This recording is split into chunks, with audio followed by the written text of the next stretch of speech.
What's up, guys? Stoney Keeley here for another episode of the SoBros Book Club. And I know we talked about it a couple months ago with Thomas Tryon's Harvest Home. Maybe a little early in the season. It's not quite Christmas time just yet.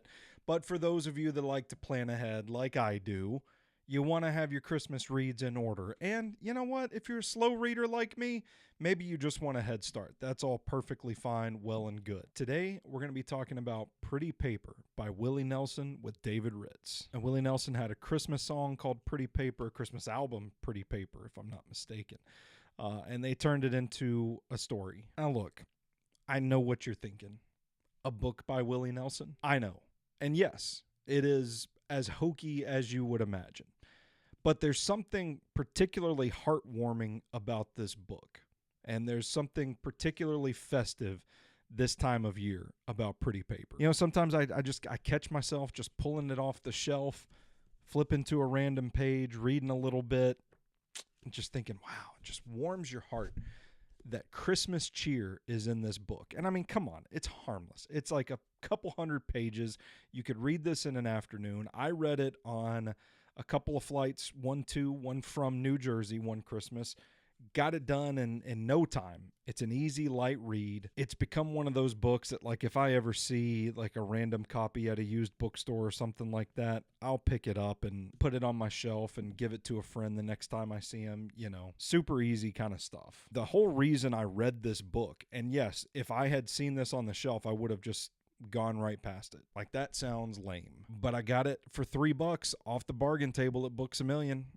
Thinking, you know what, I'm looking for something Christmassy to read. Why not? Why not Pretty Paper? And if you pick it up for no other reason than the chili rice in this book. Okay, I found a knockoff recipe online one year. I've been making it every winter since. It's a fantastic recipe. See what the Goodreads synopsis says. It's the early 60s and Willie Nelson is down and out, barely eking out a living as a singer-songwriter.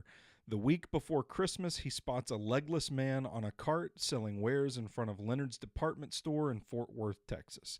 The humble figure by the name of Vernon Clay piques Willie's curiosity, but Vernon is stubbornly private and despite Willie's charming queries has no interest in telling his story. Willie is tenacious, though, and he eventually learns that Vernon is a fellow musician, a fine guitarist, and singer.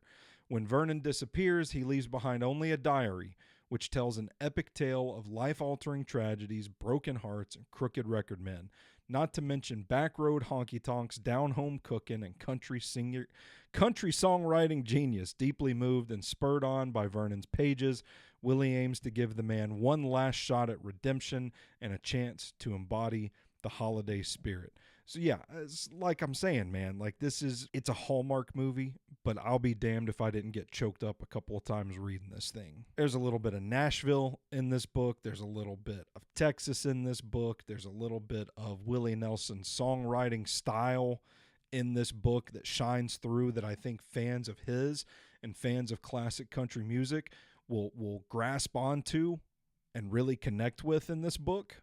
Has everything you'd want in a Christmas story, down and out main character looking for a comeback, a sympathetic character, tugs at your heartstrings a little bit. There's conflict and heartbreak, an interesting setting, enough real life that the Willie fans will be appeased by this story. It's heartwarming. I'm telling you, it's heartwarming. But it does work well for the holidays, and it damn sure got me into the Christmas spirit. For $3, give it a shot.